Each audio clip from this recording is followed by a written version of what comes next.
and then I'll jump into the slide deck that I had created.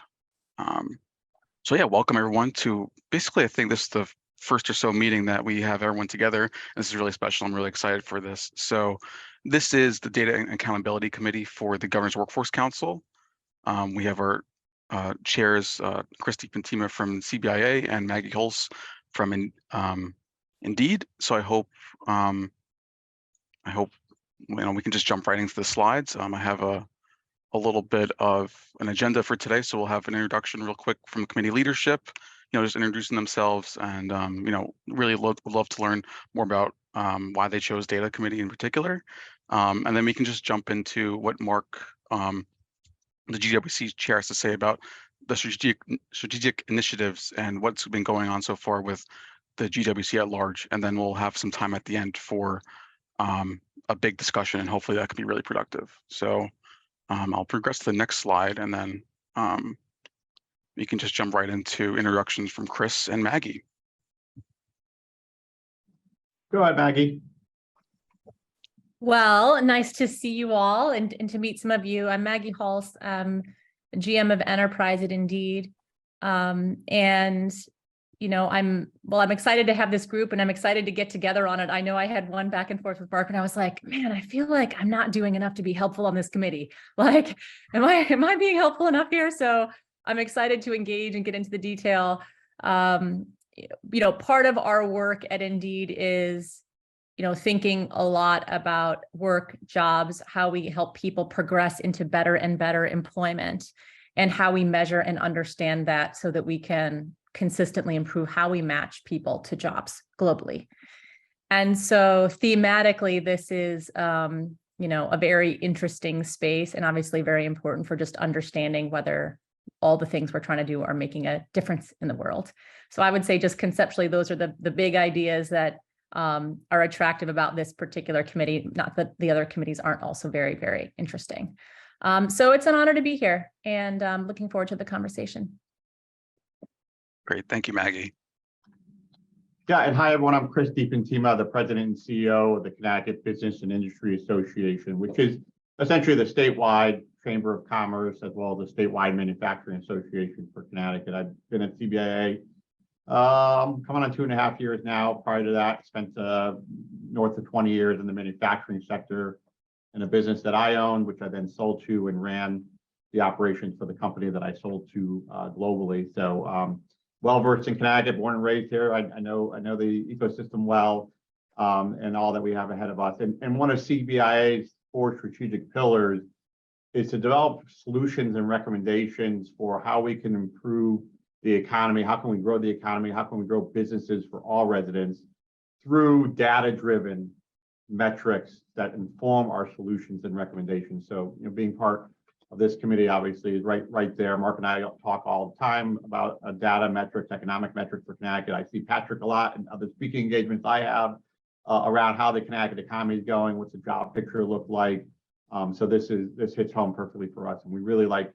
A lot of our membership sometimes gets passionate about topics and says we really need to do this in Hartford, and our response is, well, what's the data that informs that, and what's the return on investment if we do those things? And I know we'll talk about ROI, Jonathan, on here as well. So it's great to be with you all.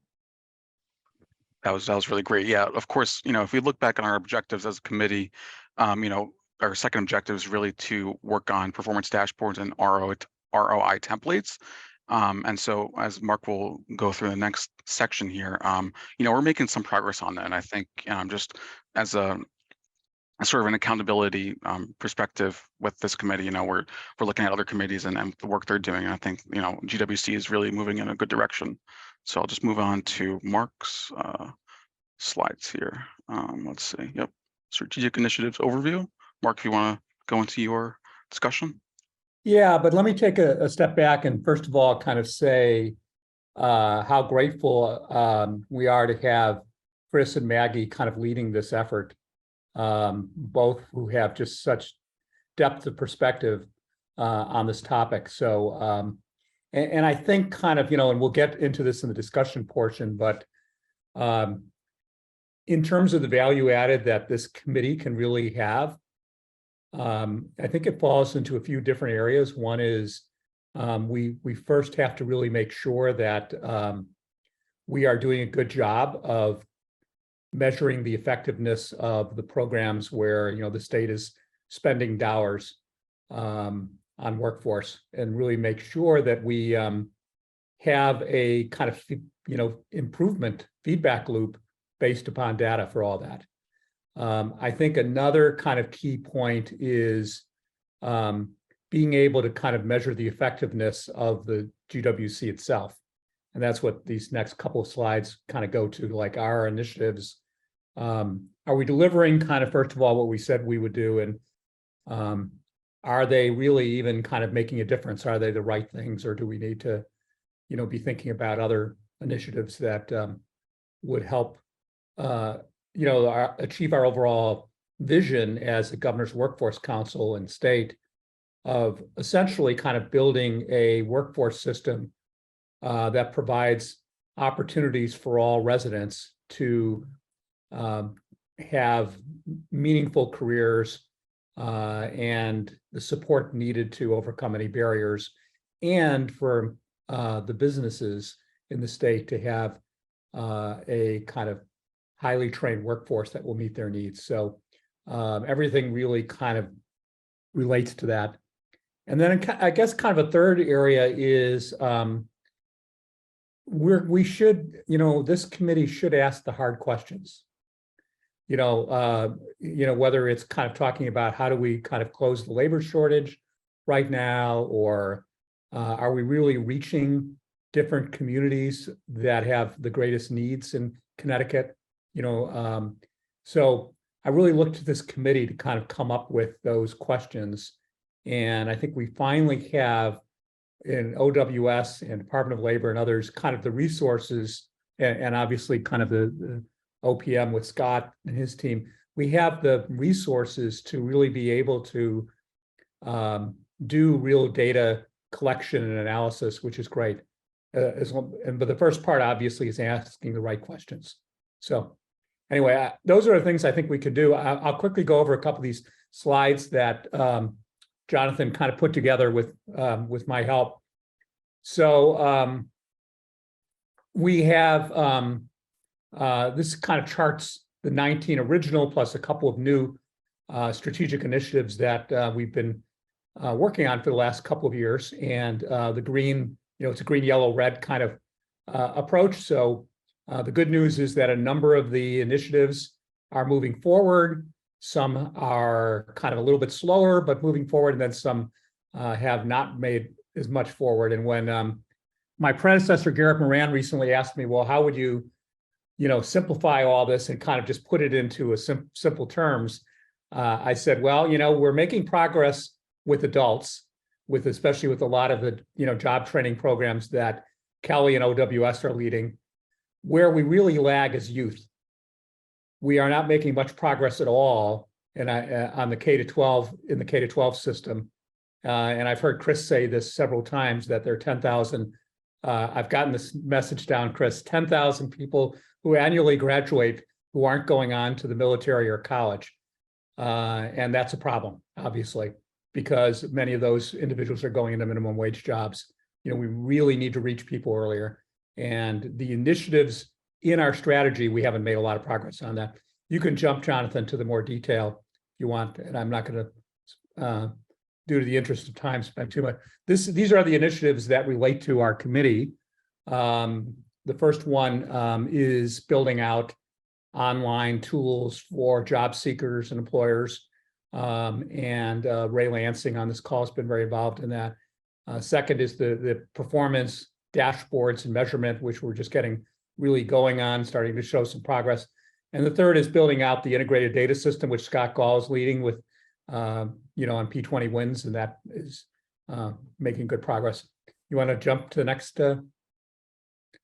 Yeah, I think the more detailed, I think you sent out ahead of time. Yeah, the more detailed view. The more detailed version of the red, yellow, green, which I invite people to read, comment on. It's just and please keep it actually confidential right now, because we haven't yet kind of shared it with the broader Governor's Workforce Council. So it's really kind of something that we're starting to work on so we can fully share it. And, you know, there is some also kind of concerns about, you know, kind of who does this reflect on and all that, which is understandable. But, you know, our goal is to basically just kind of provide objective, you know, is to be pretty objective about where we think things are and where they're going. So, Mark, this is Joe. I just one question about the red, green, and yellow. Yeah. And you know, typically you think about, you know, the scope of the activity that you're doing as, you know, one of the vehicles to evaluate, or the timetable, or, you know, the investment required and so on.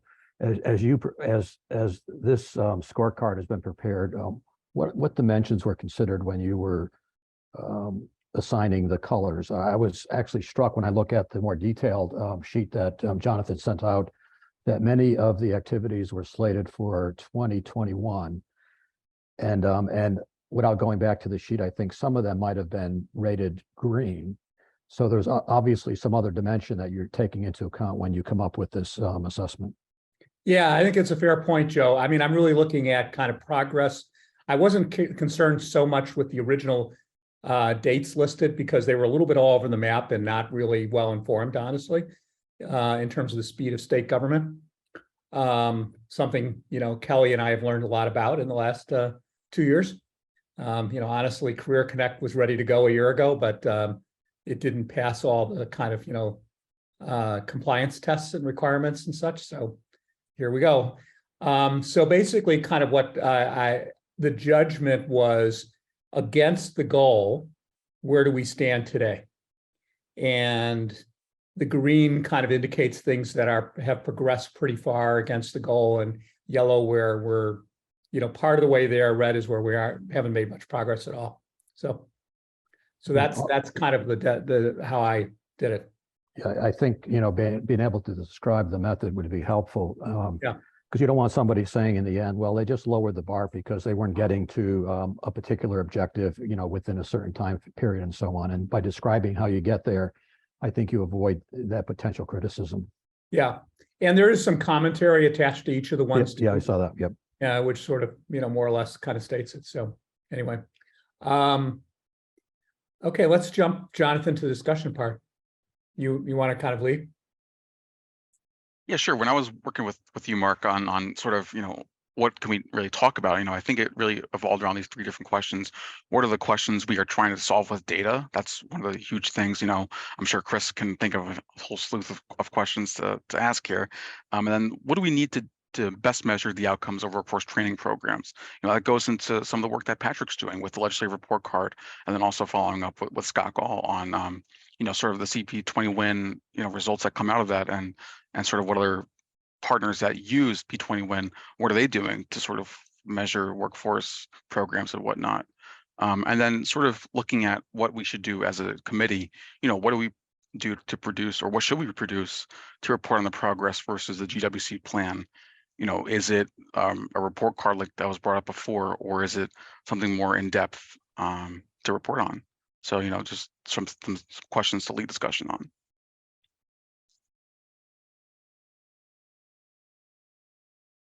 Can I confirm understanding? So the list of all the detailed initiatives, these are all of the things across GWC that we are trying to measure. These are all the initiatives from all the things holistically. And the question is, how are we measuring them? And the proxy for them is this green, yellow, red. Yeah, that's right, Maggie. I mean, the original plan 3 years ago or 2 years ago was had 19 strategic initiatives. So they're all represented. Even though 1 or 2 of them are no longer relevant.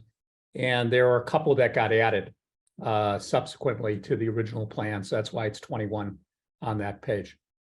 So, but that is right. That's kind of a list. It's not every single thing that OWS is doing, but it does represent fairly the Governor's Workforce Council plan. Right, and that sort of speaks to the third question, in that what do we do to report on progress, rather than the second one, which is more or less related to our second initiative within our committee. So, Which Maggie, I think that a follow up to your question.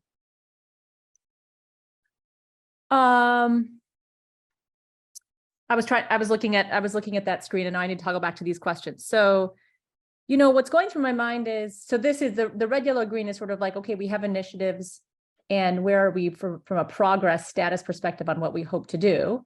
Right. But it still sort of begs the question of, well, that second question, like what are the metrics that we think are the most important to measure as the outcomes or results of all the activities or inputs, right? And when I wrote down, like, we're making progress with adults, but not progress with youth. And the way you described it was how many of them are actually not going on to military or college. Is that an express metric that we're trying to move? Or is that more just the general concern about trend line? Because I think, you know, some of those metrics that are more holistic of like, okay, if we're all these initiatives ladder up to something, what thing are we trying to move? And maybe that's known, but how do you guys think about that? So it's a really great question you're asking. The original kind of goals were very activity-based, as opposed to kind of outcome-based. Example, you know, establishing kind of sector training programs, essentially. Well, the fact is that sector training programs is like the, I don't know what the analogy is, the monster that ate everything else. You know, Career Connect became, you know, the governor's focus and OWS's focus, and crowded out a lot of stuff. So yes, we're doing really well. We're going to train, you know, 6,000 people. We never knew we would have that much money and all that. So yes, that's going really well. Whereas, you know, K-12 career pathways, the activity focus was to develop career pathway and dual enrollment programs in the high schools, and that hasn't happened at all. And so that's why it's red. Now, the next question to ask is, are those original activity, this is the question number 3 here, are those original activity goals the right ways to measure progress on our plan? Or can't we, at this point, we're 2 years into it, can't we get more specific about kind of our specific metrics? I think we should. We were doing, remember, we wrote the plan and we didn't know how all this would kind of work out and whether there'd be any resources to do anything in the plan. So we were, you know, kind of tentative in the, you know, 2 years ago. But now we have a pretty good idea of the state of play here in terms of, you know, the government, the administration, the workforce ecosystem, et cetera. We ought to be able to translate some of these activity goals into kind of, you know, more specific goals. Mark, are you considering doing an update of the plan? If you think about the planning effort, it was really grounded in 2019. Yes. And then you had the pandemic and, you know, a whole bunch of things. And I'm just wondering whether the plan requires, I hate to use the word subsurgery, but what we were focused on may not be as relevant today as it was a couple of years ago. And not that you go through the whole full-blown planning process, but bringing it up to date, I think, would be helpful as you're trying to define not only these activity metrics, but also what the desired outcomes are. It's a really good point, Joe. I mean, I'd see that as a 2-step process. So step 1 is putting together something that is more significant in the way of an update report to the council. And the governor, for that matter, and the legislature, which basically just kind of lays out review of what's happened, essentially. And then I think that will naturally give rise to, okay, what changes should be made based upon that. So I think you're right on the money on suggesting that. But I think it starts with kind of, first of all, reviewing what we did. Yes. And I honestly did that very quickly, like, you know, in a day, that little summary, because I just got tired of people saying it wasn't possible to do and we weren't ready for it and everything. I just wanted to kind of kick off the process. So I just did it myself, you know, and figuring it would kind of generate enough, you know, starting momentum to kind of build out some kind of report.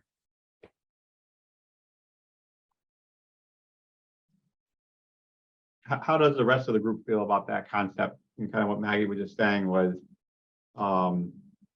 we could certainly give an update on where the strategic plan is and the initiatives from them, but how does the rest of the group feel about maybe taking a step back and saying, okay, these are the metrics that we think are the most critical, and look back to the plan to see which ones are affecting those metrics, and or are there any gaps, like you were just saying, Joe, about should we be launching other initiatives or focusing on other things, because there's nothing here that will move a needle on the 1/3 of the kids that graduate public high school that don't go to college, or our 114,000 job openings, or any of the other metrics that we may come up with.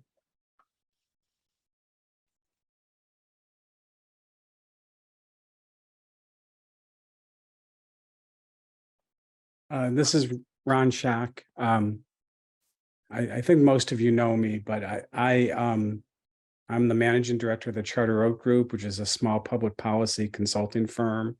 But I've worked in workforce development in Connecticut with the Connecticut Department of Labor and with the workforce boards for years and years.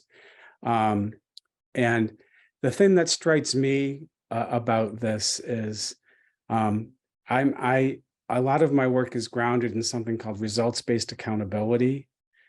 And one of the things that framework emphasizes is the difference between population level and performance level metrics. And I think what you guys are really talking about here is identifying some key population level indicators, things like the ones that you just mentioned, right? Hundreds of thousands of job openings and the percentage of youth that are not moving into college or the military, right? Those are population level metrics that you then think your array of initiatives or strategies can contribute toward moving the needle on. And then you have all of the work that is conducted on a daily basis in the agencies and in the workforce boards and the other parts of the system that have performance measures associated with them. Things like, of the individuals served, how many enter employment, how many enroll in post-secondary, how many do the multiple things. And the kind of the logic of that says that program activity has a contribution relationship to the stuff you're trying to do at the population level, or you're trying to achieve at the population level. So I think it might be helpful to think through some of that stuff in that way, because otherwise you're tracking your initiatives, and that's kind of like a meta level analysis that's not either at the population level or the level of the programs. So to the extent you can do something like that and create alignment, I think it would be very helpful. Great, Yeah, great, thanks everyone. Yeah, that would be an interesting exercise to take the initiatives and cross-reference them to the we'll say performance level metrics, or the I think what you referred to as performance metrics, to see which are contributing to which initiatives are contributing to move the needle on various dimensions. Yeah, and in fact, kind of if you look at the other two questions, I mean, I think this discussion is kind of like tracking really well. I, by the way, Chris, agree with what your proposal, what your suggested approach that you had. The number 2 here on Jonathan's list of questions is really around performance level metrics, and number 1 really is more around population level metrics. Like what kind of questions do we need to solve with the data, and that will naturally get you to things like the 114,000 open jobs, or how much are we moving the needle in terms of unemployment with certain populations, or the labor force participation rate with certain populations. So which is the programs may or may not be designed to do that, honestly, but I think it would be helpful for this group to provide some leadership around those population level. What do we care about as a state here. And then kind of obviously the performance level program metrics are more straightforward, I would say, in a lot of ways. And that's actually what Jonathan and team is actually working with Scott Gall are starting to kind of really make some headway on, obviously, because they're gathering a lot of data from all the training programs. I think it's like 70 pieces of data or something. And so they will be able to measure the outcomes, of those programs. And then the natural question is it just those programs, or is it, more programs? Like, should we be looking more broadly at the workforce system? Because, you could almost look at it as a set of concentric circles. The first circle are the OWS sponsored programs.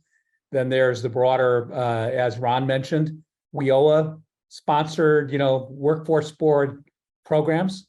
You could go a little bit broader concentric circle and say, well, there's all the community college supported kind of programs, and so on. So, we could start small, but build out from there. So we're actually tracking where the results of where most of the money is getting spent. And that would really, take us a long way on performance level metrics. So I know we're out of time just about, but any kind of comments on whether, first of all, this seems like the right agenda, these questions, and the approach that everybody have been talking about here? How can we be most helpful if there is a desire to think about what, 3 bigger picture population level, as you were describing it, metrics might be, whether that's underemployment or how long it takes for Connecticut jobs to get filled or whatever it is. Is there anything we can do to be helpful? Absolutely. I think, Maggie, maybe kind of what we can do, maybe a homework assignment here, coming out of this, would maybe be a couple of things. One is think about kind of what population metrics would make sense, given our overall goal of building this kind of workforce system that works for, residents as well as employers. And then I would also say on the third point, think about kind of what you'd like to see in terms of kind of, the evaluation of the GWC plan from a metric standpoint. Those would be 2 good things and then maybe Jonathan can schedule a longer meeting than a half hour after the holidays. And we can come in and actually in a workshop brainstorming kind of way, try to make progress on these questions. I would be happy. The RBA methodology has a way of identifying and prioritizing population indicators. I'd be happy to share that and help facilitate something if that helps. Just because I'm happy to be involved in this. That's great, Ron. Really do appreciate it. So we can definitely arrange for part of that for people to just, if they don't know the RBA methodology, to be brought up to speed on that. So that's good. Okay. Great, this was I great. want to be respectful of everybody's time. Thank you so much for Thank you. on short notice in the holidays, making this available, and we're excited to work together.